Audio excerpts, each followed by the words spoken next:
Splice Original.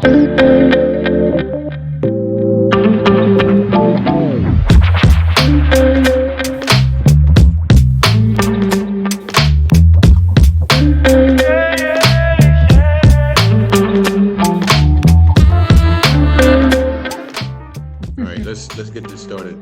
Awesome. Thank you so much, Dr. Silver. Well, first of all, thank you all for joining us today on such an important topic. Dr. Silver and others of the board of the American Association of Blacks in Higher Education certainly took the Supreme Court's decision and the call to action to move swiftly and quickly and have a response. And so Dr. Silver and the board has assembled the Avengers, a dream team of individuals and colleagues across different disciplines to help really kind of dig through the decision and talk about impact and how we can support one another moving forward. So thank you to our panelists for joining us, and I will turn it over to Dr. Silver. Thank you. Thank you very much, Dr. Howard-Baptiste. For those of you who don't know, she's the president-elect of the American Association for Blacks in Higher Education, who is spearheading this event. When we first heard of the ruling, of course, we did what everybody else did, which was to send out a statement vehemently opposing the ruling. We wanted to do much more. So this morning, on a very short notice, we asked the cream of the crop to come and have a conversation with you around this issue. And so we've invited people from the NAACP, the National Urban League, Brandeis School of Law, the Divine Nine, the 100 Black Men, the American Association of Hispanics in Higher Education, and the list goes on and on and on. We also have with us members of the board of AABHE, and we want to say thank you to everyone who has logged on. I see the numbers are well over 300 now, and we expect it to continue to grow. We do realize that some people had a few challenges, including myself, getting on, but that is behind us now. We're ready to move forward. We're going to focus this town hall meeting today is a little different.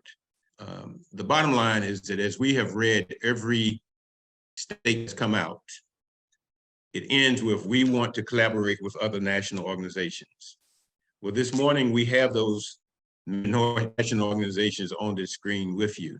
And this is the first step toward what AABHE is trying to do with regards to collaboration. We have read the court case. We know what it's about. And so we're not going to rehash the court case with you today. We're going to try to ask and answer three fundamental questions for each organization. What did you do immediately after the ruling was rendered? Two, what are three strategies that you're going to use going forward to begin to address and combat the fallout from this ruling? And the third question is very simply stated: how can we enlarge this circle? We have about 9 or 10 different organizations that are speaking today, but how can we enlarge this circle? And so on the platform today, I'm going to ask each of the presenters, and we're going to start with the National Urban League, to just introduce yourself very briefly. When the Urban League is finished, we'll go with the NAACP, and then Attorney Cedric Powell, then the representatives from the Divine Nine, the representative, Dr. Wes Bellamy, from the 100 Black Men, and the representative from the American Association for Hispanics in Higher Education. I think that's Dr. Santiago, and the representative from UNCF, if she's come on yet. Okay. All right, in that order. Greetings, everyone. My name is Yvette Baduni-Macco from the National Urban League. I am the interim executive director for our Washington Bureau, and I bring greetings on behalf of our president and CEO, Mark H. Morial. So to start with the first question, what did we do immediately following the ruling? Let's introduce everybody first. Everybody first, and then we'll come back. Okay, thank you. Okay, sounds good. Thank you. She's ready to go. I'm glad. Yes, yes. Okay, next. Good morning, everyone. My name is Ivory Tolson. I'm the National Director of Education, Innovation, and Research for the NAACP. I'm also a professor of counseling psychology at Howard University.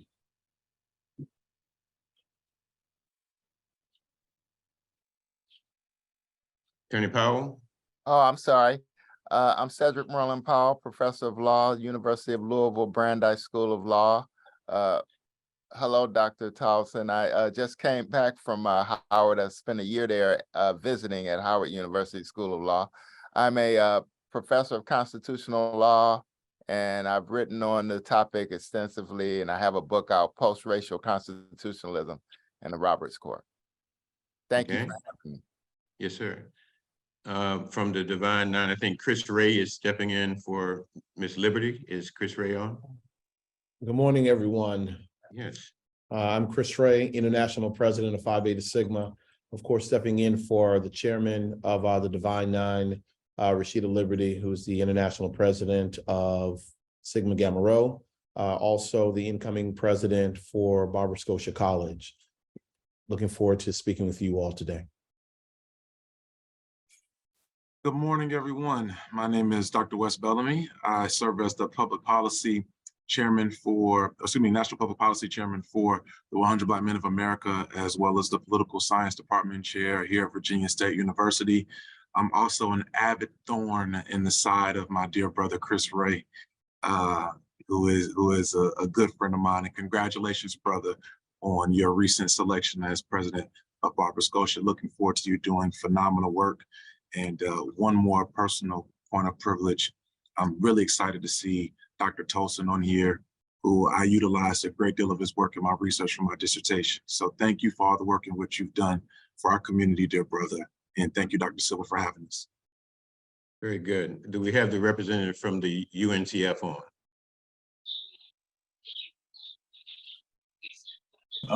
Yes, good morning. Good morning, everyone.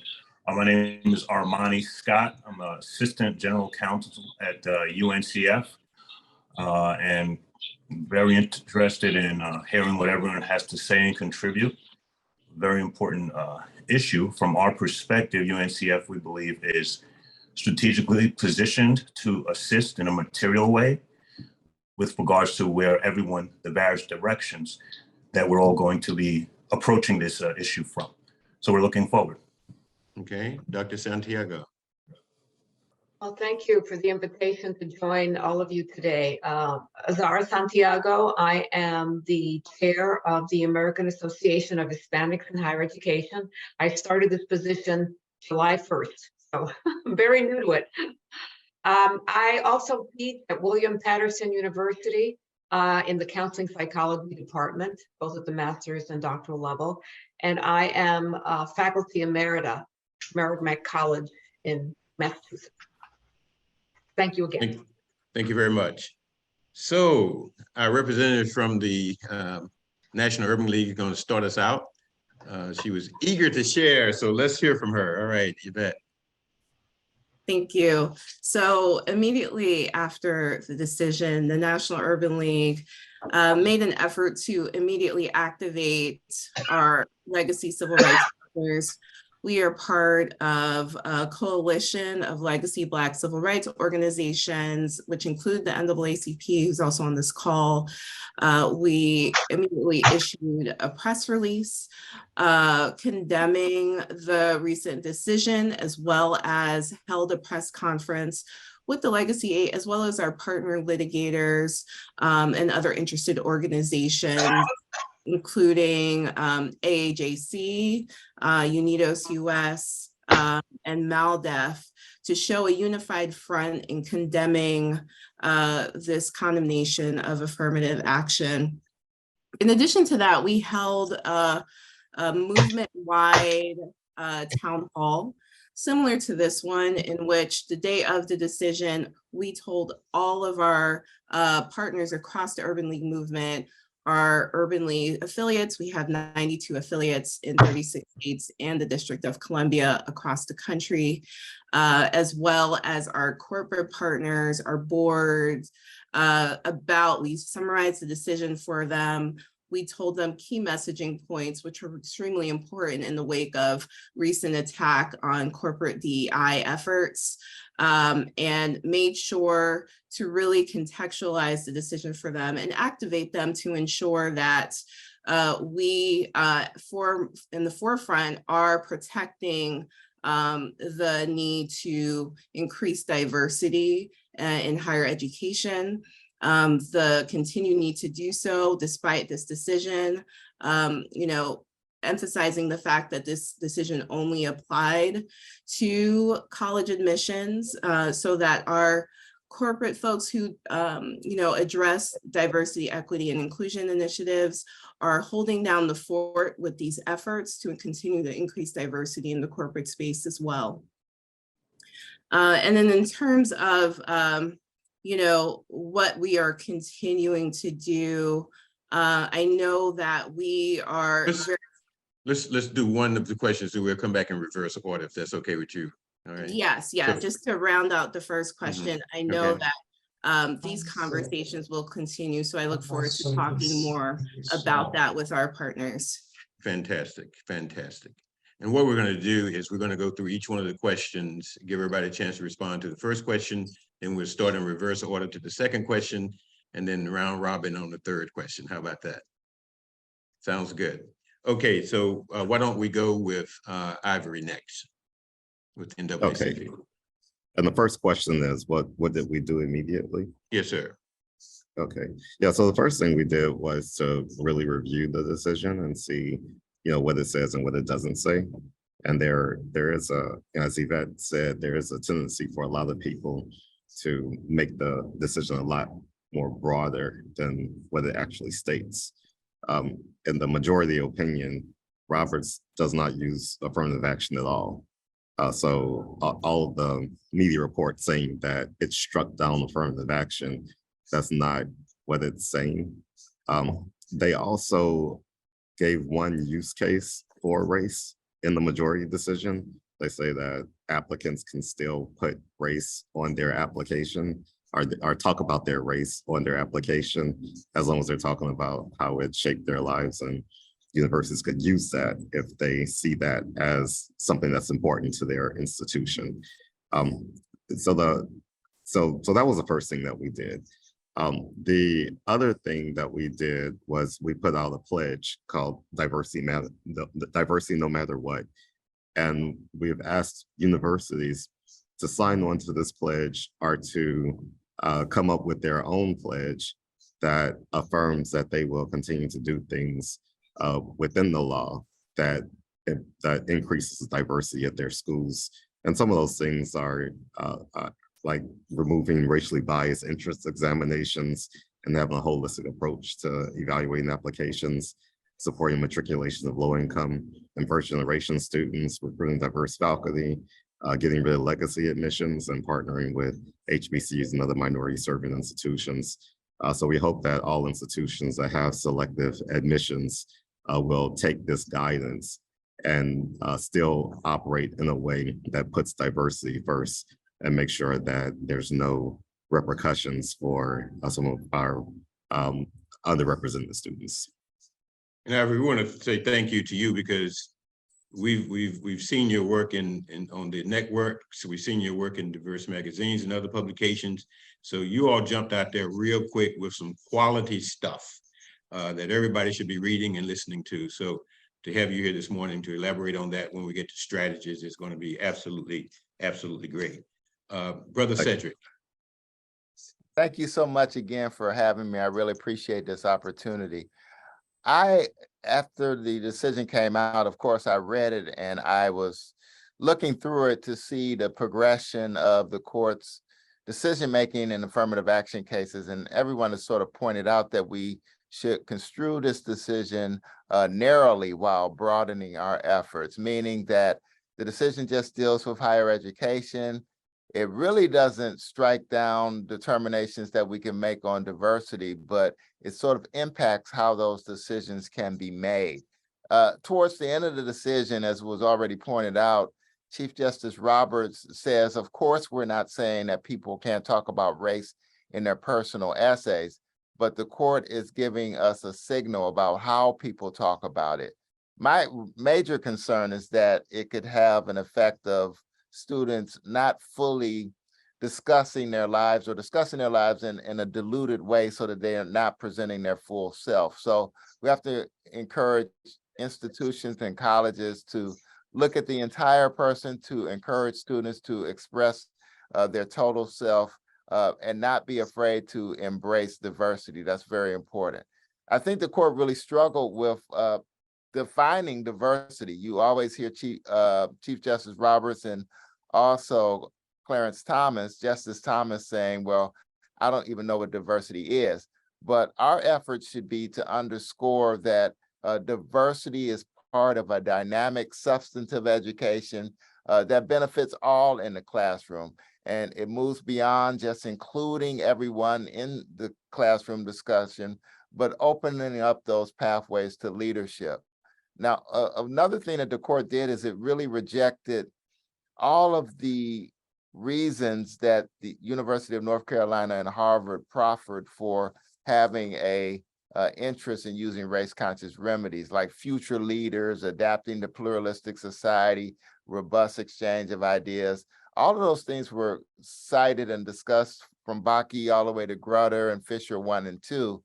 So I think we're going to have to keep our eye on the reasons that we proffer for using race. We certainly should not back away from it because the court doesn't say you can't ever use race.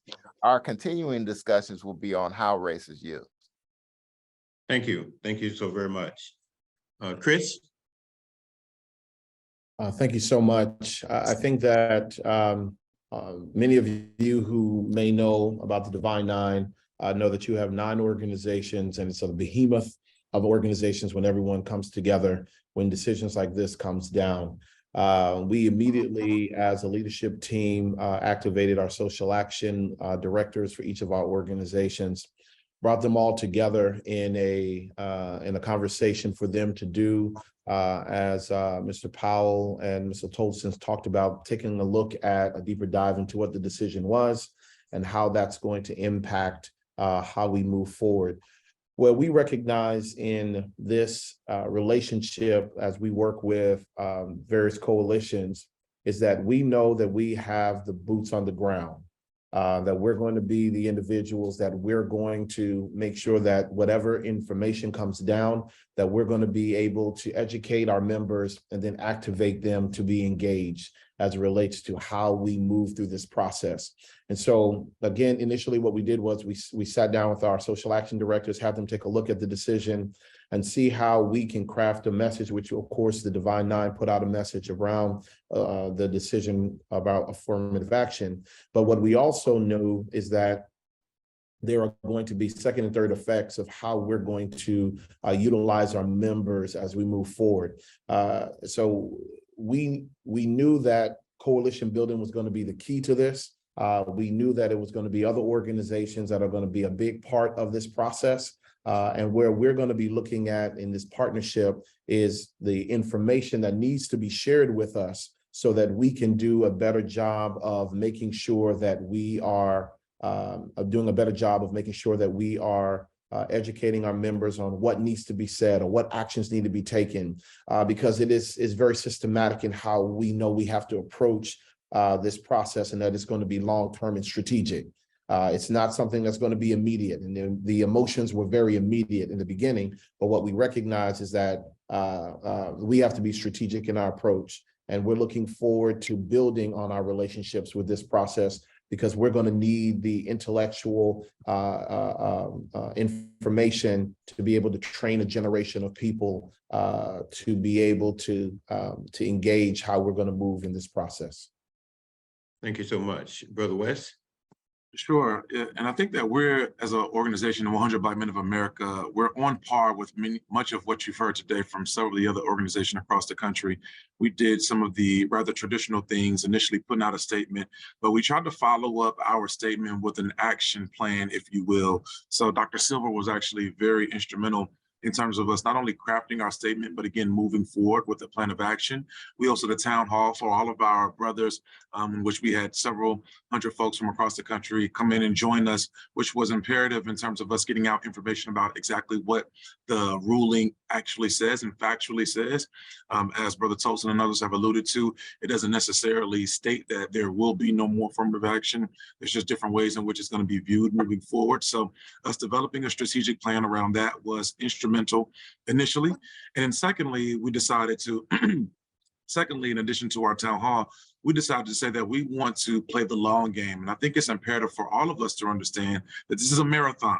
When we're looking at addressing issues like this, we have to be conditioned in what I like to say, quote unquote, good shape. So in order for us to be able to have the endurance to continue to fight, we're going to have to not only equip our members, but work collaboratively together, which was our third point of action. And us being on this call, I think is a step in the right direction, not only for our organization, but these organizations as a whole, showing that we can work collaboratively and do more than just talk. We can do more than just have these town halls. Now we can lock arms, if you will, and go out and fight the good fight together in a wide variety of different ways, which is of the utmost importance. And then lastly, we're taking an approach of ensuring that we're supporting our HBCUs, our historically Black colleges and universities, their presidents as a whole, in those bodies. But as we know that there will be a continued influx, not a new influx or not a new phenomena, but a continued influx of persons who want to come back home, as we like to see it. So we want to ensure that those presidents are equipped and that we're working to utilize our resources to ensure that they have what they need. So we're going to be hosting our annual HBCU sustainability study later in this year, in which we're hoping that many of you can join us. So that's kind of the multi-tiered approach in which we've taken. And again, we're looking forward to working with everyone and not in our own silo. Okay, Azara. Hi, thank you for saying that, Dr. West Bellamy. Am I pronouncing your name correctly? Yes, ma'am. Okay, thank you. I just want to echo many of the things that you have just said. And one of the things as it relates to our association is the first thing that we did is that we like many have said already, is that we worked very hard to kind of unpack the decision, right? And to make it clear to our members, really to help them understand the decision and its potential impact. So that's one of the first things that we did. We also collaborated with the leadership of the American Association of Hispanics in Higher Education. We came together and we drafted a statement which we immediately posted on our website, and we sent that same statement to all of our members. What came out of that is really, I think, critical, and I've heard many of you say this. We have, and I, off the top of my head, I can't remember the exact number. We have a lot of institutional members who are members of our organization, but they're institutions of higher education. And what we have done is we have told them we will provide any kind of support that we can give to you in terms of how you're going to manage this decision in terms of admission, et cetera. So we put out that communication to our institutional members. I also want to point out, because so many have already said this, is that this is an opportunity for all of us to build a coalition around this issue. I like the fact that you have organized this town hall and that you've included us in this, because I think there's a lot to say about building that coalition and being inclusive. So I just want to throw that out, and then I'll leave it at that. Thank you. Well, thank you. And as I listened to each of you respond, exactly what we wanted to happen did happen. And that is to demonstrate to all of the individuals who are on this call that these organizations have not just been sitting around twiddling their thumbs. They've been actively engaged, not only before the case, after the case was rendered, but even before the case, because there's been a series of cases coming out of the Supreme Court that are bent upon turning back the hands of time on civil rights and human rights. And so now we have a plethora of organizations who are saying, we are going to work together to make sure that the voices are heard in the places that they should be heard. And the other piece was that as we read each of your statements, you talked about collaboration. what we're seeing here today is the essence of that. So we want to turn to the next question where we get into some of the meat. And that is, what are some of the strategies? 3, I know you have a lot, but 3 that your organization is going to be dealing with and putting forward as a way to combat this issue. We heard some people talk about the long game. Well, in that long game, what can we expect? And so we're going to go in reverse order. So we're going to start with the representatives from the Hispanic organization, Azara, and then we'll go with Brother West. Okay, thank you. I've kind of already mentioned one of them, and I guess I'll repeat it, is that we are providing support to our institutional members of our association and helping them to figure out, what to do next in terms of this decision. Someone mentioned this earlier, but we plan to have a town hall with not only our institutional members, a representative of our institutional members, but also our individual members regarding this. And to start, strategically building coalition, building relationships. For example, the HBCUs, we have some members that, that are historical black colleges and universities, and also HSIs. So that's sort of, in a nutshell, one of the first things that we do moving forward. Brother West, and let me say something about this young man. He's a real tiger. When this issue hit the courts, wasted no time at all making sure that we were all on the same page moving forward from a public policy perspective with the 100. And he and I were, as I told the chairman of the board and also the ED, that Wes and I are joined at the hip because we want to get some things done. So Wes, talk about some of the 3 strategies that your organization is going to employ. Sure. And I think we've touched on a couple of them. I think when you ask that question about how do we dive down into more specifics, the collaborative piece, I don't think we can speak to enough. Like, again, it is the utmost importance that we all work collaboratively in addressing these notions of not only what is in front of us right now, but what may be potentially coming down the pipe in future decisions. So within the organization, again, we have made a commitment to ensure that we are present in conversations like this one. When the Urban League reaches out, Sister Yvette, we're going to make sure that we are present and accounted for.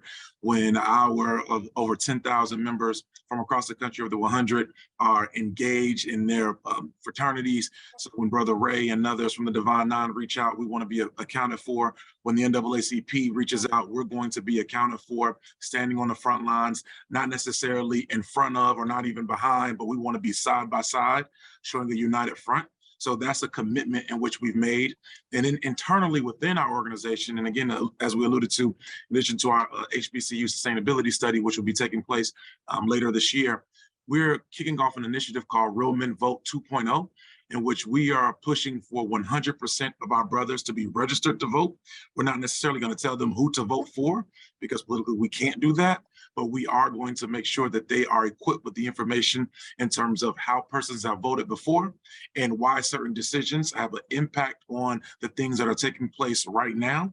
So again, informing and engaging our organizations with the information and so that they can make well-informed decisions is paramount for us. And I'll just say this last thing.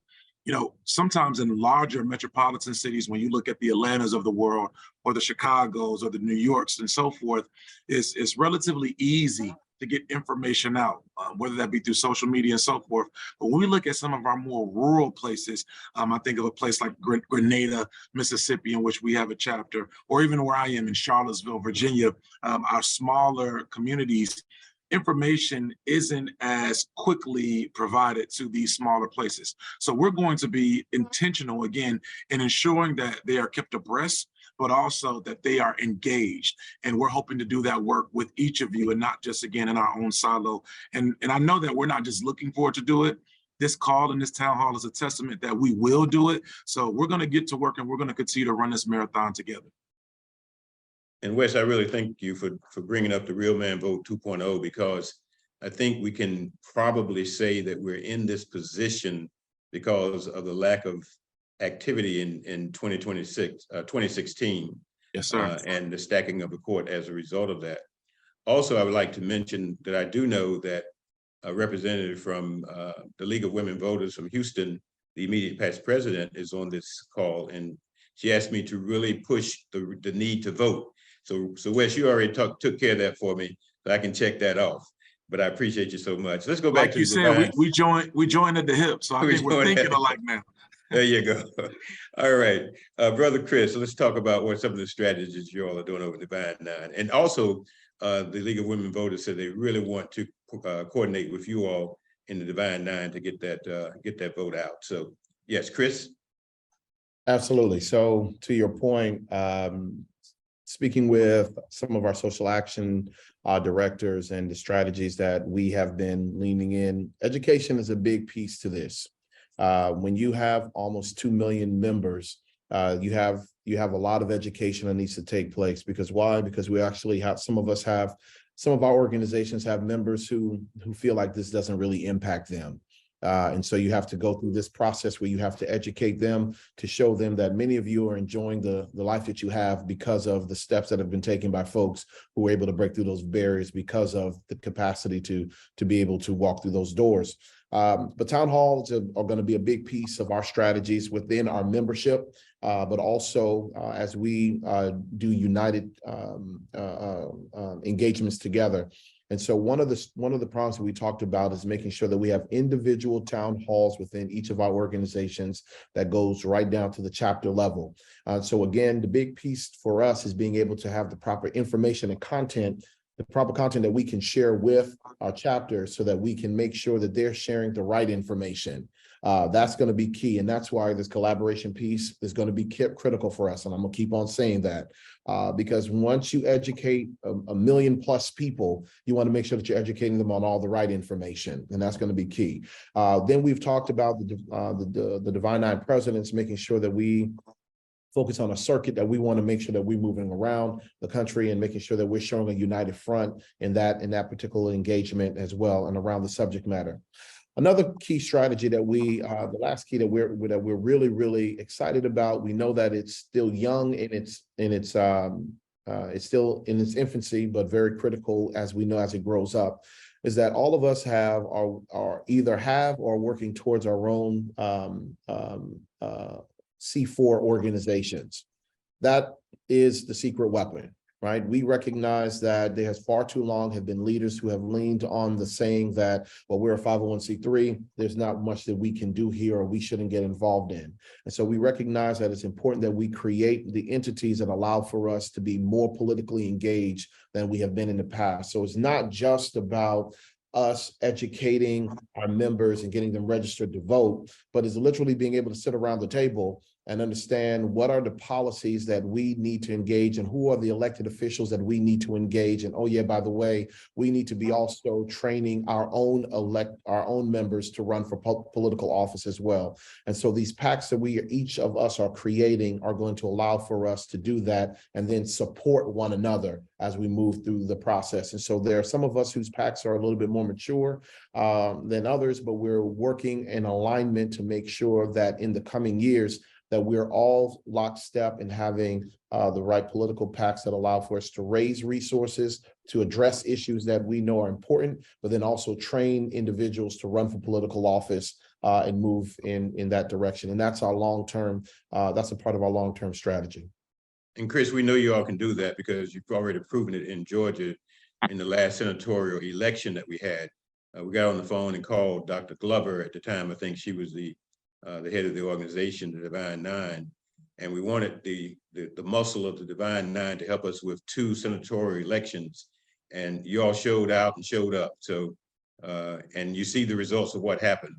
We got those 2 Democratic senators as a result of the collective effort of many of the people on this call. But I did sit in a strategy session with Dr. Glover and some of the other members of the Divine Nine to make sure we had some boots on the ground, and it made a difference. So collaboration does work. Cedric, let's go to you.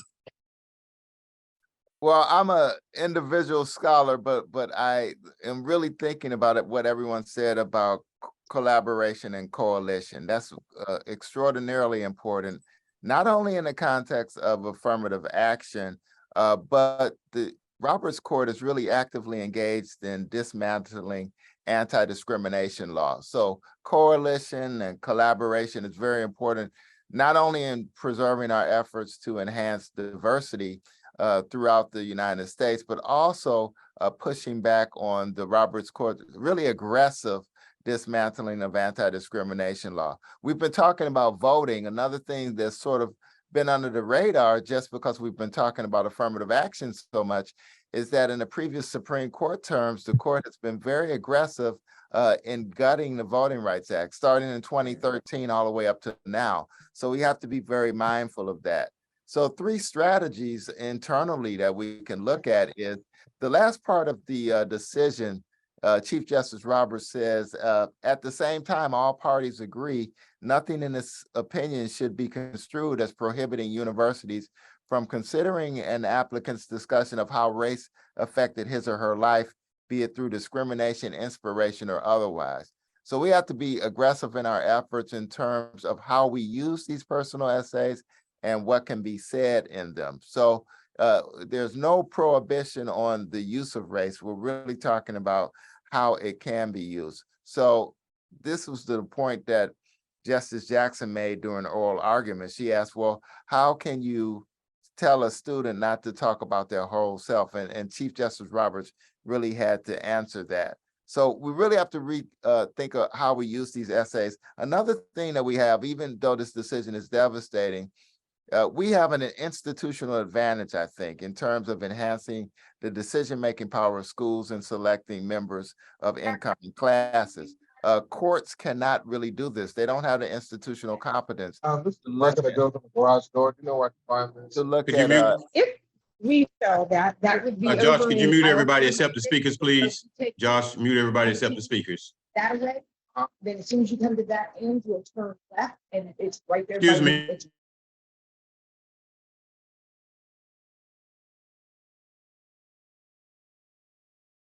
Left. Okay, perfect. Could all the Okay. speakers please unmute themselves? My apologies. I had to mute the entire group. All speakers unmute yourself. Okay, I'm back. And Cedric, you're back. Okay, thank you. That's fine. I was just going to wrap up by saying that we really have to enhance and embrace the decision-making power of schools in terms of selecting members of their incoming classes. Courts really don't have that institutional expertise. So one thing that we can do is look at how we use these essays. Also, one thing that struck me is when the decision first came out, the complainants in this case were very aggressive, saying that we're going to monitor everything. We're going to take appropriate action whenever we think something is going wrong. So we should not be in a defensive posture. We should be on offense now. And we almost have to be because of this aggressive climate. And another thing that I know is that the Department of Education will be coming out with guidance. And so we have to use those to contextualize how those guidelines will work in each of our individual institutions. And Cedric, let me say that what you and I are already doing demonstrates that the pen can be mightier than the sword. So one of the strategies I see is scholars like yourself and Ivory collaborating to make sure that we saturate the mediums of where folk get their news from, to put the facts out there, because so many people are running and jumping the gun to make this case much broader than what it really is. But scholars like yourself and Ivory and others, and Yvette and others who are on this call, Bellamy and Chris and all of you all can make sure and that we're getting the word out in the avenues that there should be, and also Dr. Santiago. All right, speaking of Ivory, we're going to go right back to him and let him tell us what the NAACP is doing. Yeah, thank you for that. And I already mentioned the Diversity No Matter What pledge, and just to take that further, there's about 1,600 institutions of higher education that are selective admissions in the United States. And so we're going to have a table of all of them. And there's 6 things that all of these institutions need to be doing in order to preserve diversity. One is to have a more holistic application process.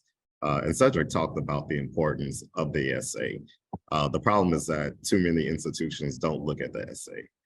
They require these students to write essays, but when it goes down to selecting them, all they're using are their GPAs and their SATs. So we need to say that that's unacceptable. That in this day and age, you should be looking at the entire person, and you should look at the process holistically. The second thing that needs to happen is that all institutions need to have ways of recruiting a more diverse applicant pool. If you're an institution and you know you have these networks that are largely at country clubs and a certain industry, certain communities, these elite private schools.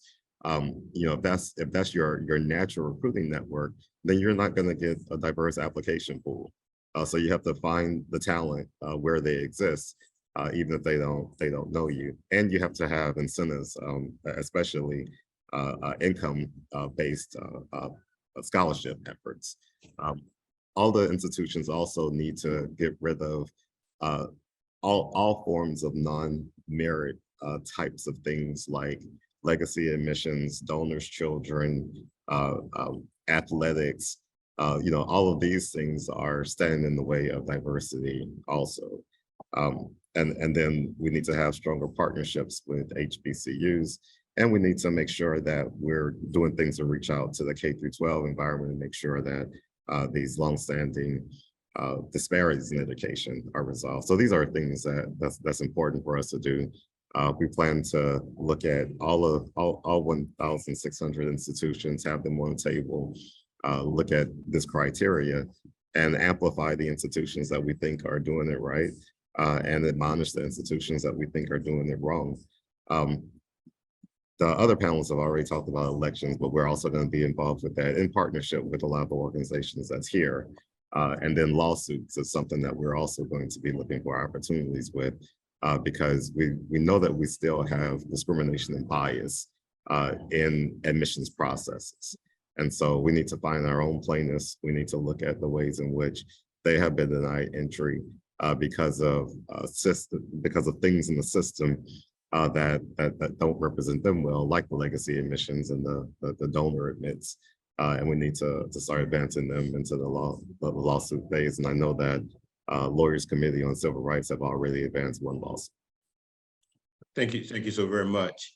And Yvette, before you start, I just want to say thank you to what you and the National Urban League have been doing with Mark all over the place, making sure that this message is heard in a very succinct way, and the work that you're doing too. So I just want to have a big shout out to you and your organization, just like we did for AABHE and the NAACP. You all have stepped up and we appreciate it. Thank you so much. And I will share our resources in the chat. So we're taking a number of tactics in addressing and really combating the fallout here. First, we're working with Congress to advance legislation to promote diversity and opportunity for Black students, specifically on the topic of banning legacy admissions. You know, as we know in the decision, despite the fact that institutions are limited in using race-conscious admissions, there are a myriad of other strategies and policies we can take to increase diversity and equity on campus. And the legislation that we have been really working to advance is the Fair College Admissions for Students Act that is sponsored by Congressman Bowman and Senator Merkley. And we'll also continue to advocate for policies that help these students of color really access education and as a byproduct, economic prosperity for their families and communities. And we are also, you know, someone mentioned the Department of Education's ongoing work regarding their guidance following the decision.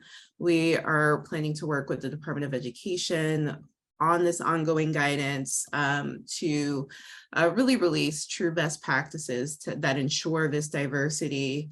As we know, even within admissions, Chief Justice Roberts made it really clear that institutions can you know, use other methods like essays or open-ended questions to discuss diversity, race, and inclusion. So we are making sure that the best practices are very clear, and we are partnering with them on this effort. And we are also working with, as I mentioned, our corporate partners to really encourage them to continue their DEI efforts as they are still legal. And it's super important to remember and to remind these critical players that this is a very narrow decision focused on the higher education process. And not focused on the legality of corporate diversity programs. And this is, as we know, extremely important because of the power of corporations in our society and the risk of a ripple effect if this is not encouraged and the word is not spread on this. So, those are our main focus areas that we're working on, and we'd love to continue partnering with some of you and also expanding our work to partner with all of you on these efforts. Thank you so very much. Thank you so very much. On this third question, we're asking simply, how do we enlarge this circle? We have a lot of, we have over 400 and some people on this call already, but how do we enlarge this circle, and how do we enlarge the national organizations to come to the table and take this very next big step? And so what I'm going to do is a round robin. Any of the speakers that want to respond first, we will give them the platform. Just start speaking and we'll be good. Unmute yourself and speak. If not, I'll call on you. So, well, I'll jump in really quick because I gotta move to, I'm currently here at my international convention. I can't believe I told Rashid I was going to do this while I'm in the midst of my own national conference, but this work is so important to me. It's so important. And of course, as an incoming president of an HBCU, it's going to be more important for me to make sure that individuals that are out here that are doing this work. Now, strategy is a big piece for me. And one of the things that we recognize with the Divine Nine is that, we have a lot of members, whether they pay their dues or not. Some of you may be on here right now. The reality is that a lot of you sit in spaces where we have reach. You sit on our corporate boards. You're in other locations that we know are going to be critical. So when we talk about expanding our footprint, it's not only just from a coalition standpoint, but it's about understanding where some of our individual supporters are in some of those spaces and rooms that are going to be critical. There are some places where only a few of us exist. And if they are connected to our organizations, whether they are part of the 100 Black Men or if they're in a Divine Nine organization, we are now strategically looking at where placement is of some of our members, and then doing an outreach to them to be able to say, how are we going to be able to utilize your positioning to be able to help make sure that we have another individual in that space. That's something that we are going to be doing, and we know that that's critical, and we're going to be leaning into that.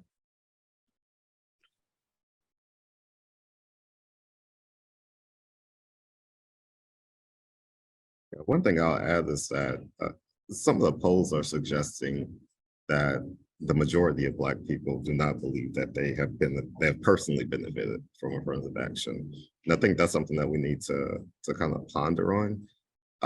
I think that when you look at the community of educated Black people, some of us have seen advantages that perhaps some of the ones who are going to the open enrollment institutions and the ones that have gone to under-resourced schools. Some of us may feel a little bit more threatened by this decision than they do. So I think in terms of coalition building, we need to understand all aspects of the Black community and try to find ways to build coalitions with those that are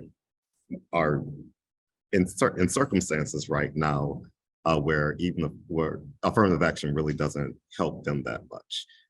And these are people who are families who are going to severely under-resourced schools, those that are going to schools with no AP classes, no honors classes, no prep for SAT, and none of those things that's going to even give them the opportunity to go to even a school that's a little bit selective. So we need to try to understand what's going to be our next step in terms of not just repairing the loss of affirmative action, but repairing our entire community to make sure that we rise much stronger. Thank you. May I add something to that, Dr. Silver? Yes, sir. I think from Dr. Tolson's point, like, you're absolutely right. But one of the things that I would encourage us to do is, opposed to us, and not saying this is what you're doing, but opposed to us stating like, okay, we need to look at and find ways to develop coalitions.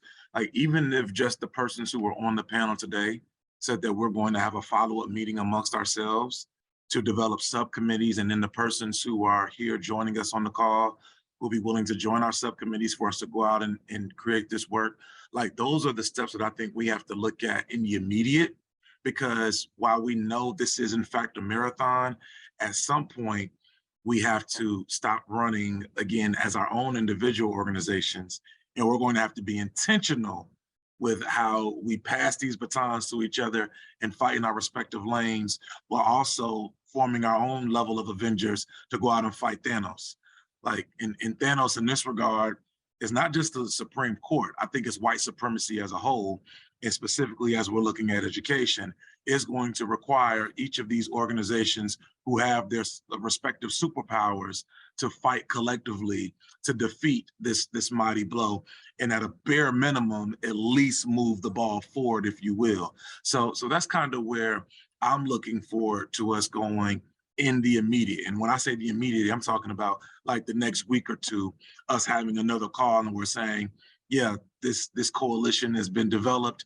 We have these subcommittees, and by July of 2024, these are the action steps in which we're taking, because we know the election is in November of 2024 and so forth. Like that's kind of where I'm looking. Well, that's awesome. That's awesome. And to think about it, many of us are members of multiple organizations on this call. I'm a life member of the NAACP. I'm a life member of the 100 Black Men. I'm a life member of Alpha Phi Alpha. And so it goes on. I'm a member of the Urban League. We won't hold that one against you. And a member of the Urban League. So we have the connections already to make what you said happen. And I think, Wes, you hit the nail on the head. So thank you. I heard somebody else trying to chime in. Well, no, I just wanted to echo what Dr. Bellamy has just shared with us. I am on board with that. I think that, as part of, a follow-up, we could conceivably draft a statement, and we can, or do a news, release something where we really show that we have become this coalition. So I think that there are ways to move that forward, and I see the urgency, right? That we need to put in place some really clear, concrete steps as a coalition. And I think the folks who are on this Zoom meeting, and thank you again for being part of the panel, that's a great start. That's very powerful. Okay, anybody else? So when I, Dr. Silver, when I think about, how we sort of expand the circle, I think about public education campaigns and using the communities that we have to really spread the word and messaging that we have. We need these communities, as folks have mentioned. Folks do not understand how they've benefited from affirmative action policies. It's really, really important that this messaging continues, and acknowledging my partners who've already done such great work, but really giving a focused effort on expanding information, accurate information on the policies, the beneficial policies that these have on our communities. Absolutely, absolutely. I think I have given everybody an opportunity to respond to this. Let me kind of talk about some of the things that I think are vital next steps. First of all, this panel is being recorded, and we'll make sure that each of the panelists get a copy of this recording. And we're going to try to chronicle the strategies that you have suggested today and put those out to each of your organizations and what have you. And when we send that out, we're going to ask the question that Wes asked a few minutes ago is, how many of you are willing to take this next step? The AABHE took the first step in terms of trying to pull us all together, but we did this deliberately. We didn't want to do it on our own. We want to do it in concert with these other national organizations who are doing some incredible things. But we can absolutely come to the conclusion of the power of one. And that power of one is when all of us come together and act as one. We're going to see some sea changes. I'm going to ask Dr. Kim Smith, if she's on, to come and try to close us out. We tried to stay within the hour. A lot of folks said it couldn't be done, but we did it. We did it. Within the hour, we started about 5 minutes late, so getting everybody on, and we still have about 3 minutes to go. So I'm going to ask Dr. Kim Smith, who is our current president, to come in and kind of put it into context for what AABHE is trying to do at this particular point. Dr. Smith, Kim Smith, are you on? Dr. Silver, yes. Yes, Thank you Kim, very good much, to- sir. Thank you very much, sir. You did a great job facilitating this discussion. It was really important that we have this discussion and figure out how we're going to work as a group, as a coalition, to move things forward. Despite the decision that the Supreme Court has made, I think we still can make some decisions. We can still move forward in a very positive way. To the panelists, I say thank you. Oh, sorry. To the panelists, I say thank you very much. We could not have done this without you. AABHE is committed to supporting the strategies that you all have put forward. And so we thank you very much for being here today. Thank you, Dr. Smith. And let me say two things that I do know, and that is that busy people get things done. Everybody on this panel is extremely busy. And what the backstory might not be visible to the other folk is everybody on this panel is working in their organization doing some similar things. We know the NAACP is out there. We know the Urban League is out there. We know the 100 is out there. We know the Divine Nine is out there. But each of us see, in all the Hispanic organizations, we see the importance of coming together. So what I can promise you, the panelists, is that we're going to be in touch with you very soon. My hip joint guy, Wes, says it's going to be in 2 weeks. So we're going to honor that.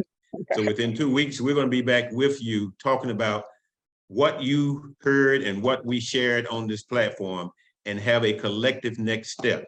It may not be the AABHE that takes the next opportunity to pull this together, because we don't see ourselves as the leader. We see ourselves as a part of the coalition and the collaboration. So if there's another organization wants to take the next step after we compile all this information and send it out to the panelists, we'd be more than happy to be right behind you working just as hard. So with that, I just want to say thank you to everyone. We had well over 400 people log in today, and I think that's pretty good given the short notice that we had to pull all this together. We were really chasing folk because we knew they were busy. It was during a holiday period, but you showed up. And on behalf of AABHE and all of our members, we want to say a sincere thank you. And to those of you who have put comments in the chat, we've been monitoring those. Thank you to the board of AABHE for monitoring those chats. We will respond to those chats in terms of our dialogue when we finish and start chronicling everything that was said and done. We would include the suggestions that came out of the chat also. So with that, I want to say thank you. You all be safe, stay hydrated, and go to the website of AABHE, find out what we're doing. And I want to put in a shameless plug. Chris indicated that he's at the his international meeting. I am, as I sit at Cal State Pomona campus. AABHE is training in the next iteration of scholars and leaders in higher education at the Leadership and Mentoring Institute. We have 35 of the brightest who we're training this year. And we've been doing this since 2003. And I see some of the past participants of LMI who came in at low levels of the academy. I see several of those who are now presidents. I see several of those who are now provosts, and they are actually doing it. The other shameless plug is that the AABHE is sponsoring an international study tour to Senegal and Gambia in 2024. Every 2 years, we do a study tour to some part of Africa or the diaspora, and the diaspora. So last year we're in Ethiopia. So kind of go to the website, see what we're doing. We're trying to create space on all dimensions to make a difference in higher education. Thank you. Have a good day and God bless you. Thank you. Thank you. Outstanding panelists. Thank you, Dr. Silver. Great job, panelists. We're rock stars. Thank you all for attending. Thank All We right. appreciate Thank you you. for the information. God bless. Thank you. Bye, Guy, everyone. Bye-bye. Great job, AABHE. Dr. Silver. Great job, Dr. Silver. Yes, Dr. Silver, you It's rocked it. teamwork. Thank you so It's- much. Thank It's you, the Dr. teamwork. Silver. The teamwork makes the dream work. The Yes, it does. teamwork makes the dream work. So it's the Yes, team. it does.